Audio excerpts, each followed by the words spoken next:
Okay, but you're talking about this, right? And like, it gets me thinking, and I think we spoke about this many times, right? Because you're out there on this trip, and you're right, you feel like you're just completely free.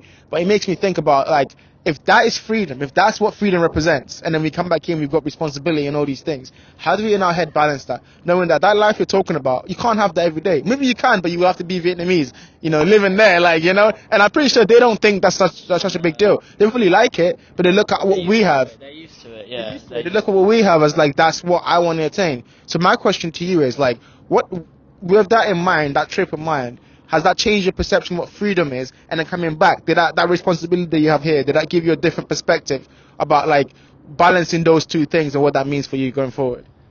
Yeah, I mean, like you said, like out there, they're generally like people, like Vietnamese people or whoever, anyone in that kind of region where I went, they're happy and content with their lives. They don't, but also that's because they're on social media, obviously they have access to it, but they're not in such a capitalist society like we are, where like everything's quick, everything's fast. You're seeing a million different things. They just kind of accept their life for what it is. They might have aspirations and think, I'd love, it'd be cool to do what they live their life, whatever. But on the whole, they're just happy. And Do you think that's a better way to live, or do you think our way is like? there's way better, You think so? way better. Like like everyone in life would be content, because life has its moments, and like the only thing that takes away from those moments is seeing possibilities of what else you could do. Yeah. And that's the issue with like social media, and the issue like with like TikTok kind of culture, 100%. like quick swiping, Instagram, seeing all these different things. This person's there, oh I wish I could do that. This person's doing that, that looks cool. Like just do what you're doing, and just be like okay with what you're doing. And it's hard to do that in this culture we live in, but ultimately if we could all do that, everyone would be happy. Okay, here's the question. Then. So you're talking about how they live that life and they're happy with that. Like, what are some of the things you know is differently about their culture and our culture? What are some of the cultural differences? General friendliness. They're like genuinely, like, it sounds stupid, but they all just smile, like, and just are just nice. They go out of their way to help people. And in London, no one does that. I'm part of the problem. Like, I've got places to be. Get out my way, Yeah, like, so, I got places but to that, be. that is the whole thing. It's just a slower pace of life, and because it's slower, they can like take things in more. They've got time to help people, and just to be like better people. Everyone here is so focused on themselves. Then, okay, here's the question. Then. How do you balance, like I said before, responsibility and chasing freedom? Like you're saying that being out there made you feel like you're finding your life and all these things, and we can't always have that. But like, is it always looking forward to that, or can you have that sense of responsibility even here, sense of freedom even here? Both. Like, you need something to look forward to. It's always nice to have something to look forward to, but also you need to like realise that life isn't always, it's not always going to be like that, and that's fine. But it's about then in those times when it's not like that, doing little things to make yourself feel like that. But that's something that I struggle with. It's like since travelling, trying to like feel how I did then. But you can't, because that's a different time. You're always chasing that feeling. You have your life is different then to what it is now. Yeah. And it's not to say that it's not good now, because it's great. But That was the highest feeling I've ever felt in my life. So it's like now I'm like, I feel like I need to be careful not to just chase that for the rest of my life now, and be happy, because I am happy with where I am now, what my life is now. So just enjoy that and realise that there's moments in that which there'll be bad moments, because that's life. Yeah. But the good moments are so good, and just enjoy them, because I came from a time when I was so unhappy for so long. Yeah. So like now, to come out of that, just to come out, even like something now, like yes, I might not be as high as I was when I was travelling, but even if I'm still higher than I was before travelling, so like life is good, you know? So when you came back, was there things that you did differently because of how you were out there? Approach life differently. You look back and you're like, Well, I just naturally I was just like, I felt just up, you know? the nicest people. Yeah, no, not just nicer, but I just felt up. I was still like riding the high from travelling. And then obviously as time's gone on, it's been over a year now, life's got right in the way. But like, I'm happy. I can tell, I know I am. I feel happier. So like, life can get in the way, and I just need to basically just make sure don't slip back into what the habits or kind of, because I know I can do that, because it's happened before. Yeah. So it's taking the experiences from travelling, taking what I learned out of that, and basically reminding myself as often as I can, like the lessons I learned, what like ways of living I can do, and how that makes me feel better, and why it makes me feel better, and all that stuff. It's just basically staying aware. Staying aware and staying like in the moment. Yeah. So you talked to me about one of the things, and this might be deviating a little bit, but you told me about one of the things that while you were out there about perception, and that was one of the things that really spoke to you, and you got to two about it. Like also, like speak to me about your idea of perception. Like, what was that thing that made you? What did you realize in that moment about what it is to be just perceptive about your life and have that perspective? Was it perspective? Sorry? Perspective, yeah. Just like looking at like when I was in that kind of period where things weren't so good, I was just set. I thought this is it now, you know. Like I thought that's it. Like I've had the peak of my life when I was younger. Like that doesn't get any better than being 15. So I was like, that's it now. And then just like going away and realizing, what are you talking about? Like there's so much out there that you could enjoy. Like your life's just beginning, really.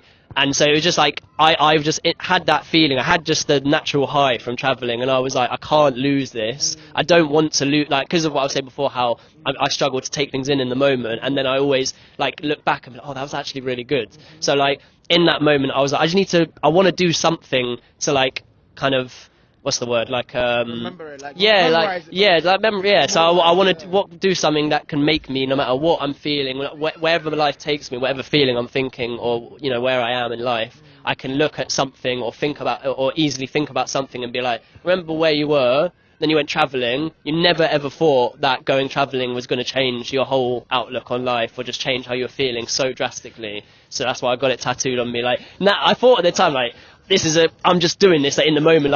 Like people were saying like, oh, they're getting tattoos, and we'd be like, oh yeah, like how long have you thought about doing that? Like 5 years. And they'd be like, how long have you thought about it? I'd be like 2 weeks, like 2 weeks. So there was a bit of like, shit, well, if like 5 years from now I look at it, I'm like, why did I get that? But I don't care. Like, firstly, it's a tattoo. It's not the end of the world. It's a little one on my arm, and it does, like, every now and again I might be thinking like, oh, I'm stressed out this or this on my mind, and then I'll just look at it. I'll be like, shut up.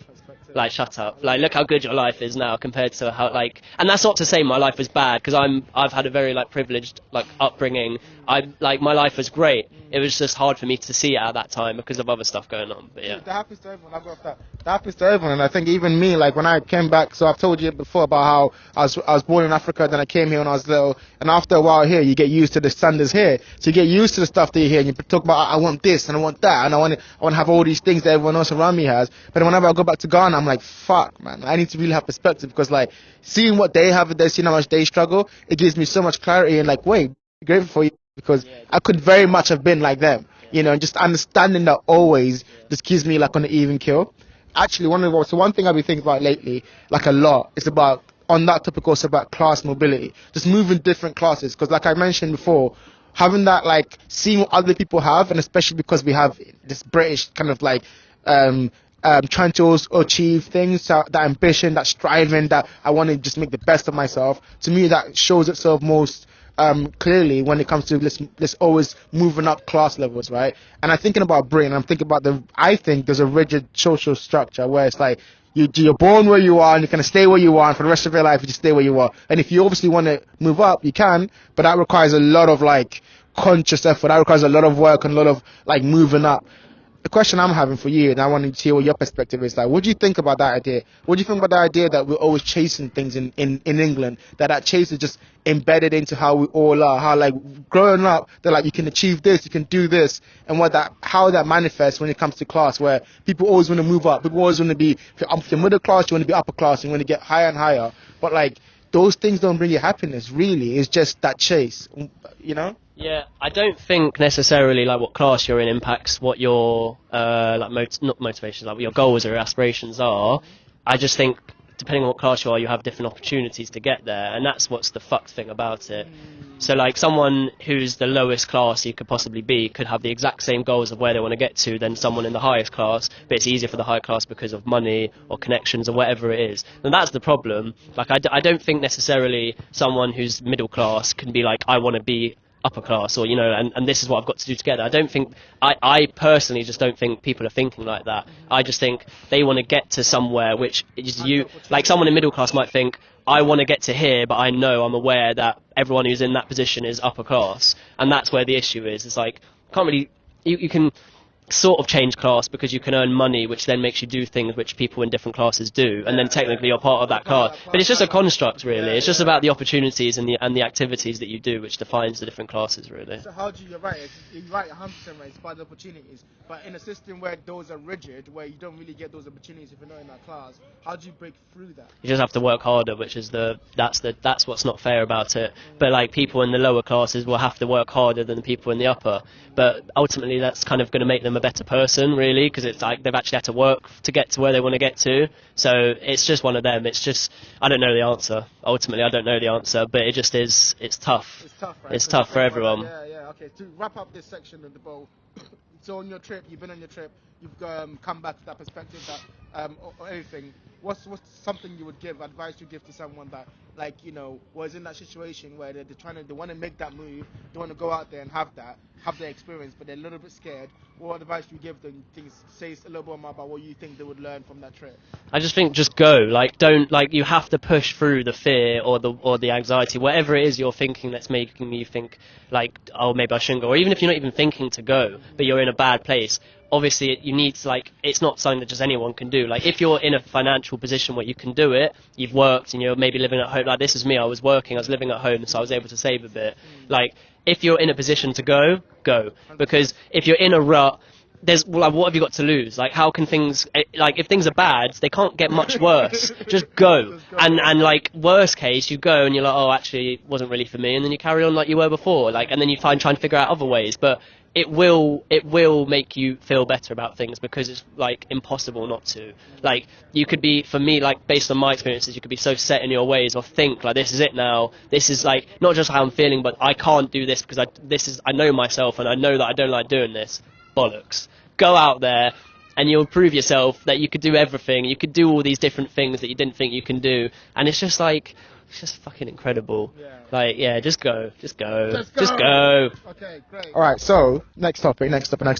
What I also wanted to talk about was social media. So I think, like, it's weird, isn't it? Because our generation is fucking grown up on that shit. And it's weird because we're like the generation where it's really affected. Obviously, the next generation is kind of more fucked than us. Even more fucked than us. We'll get to that. But okay, the point what I want to know is that I know that you spoke about how you've just really not been on social media at all. You've kind of just stayed away from it, but you've seen the effects of that.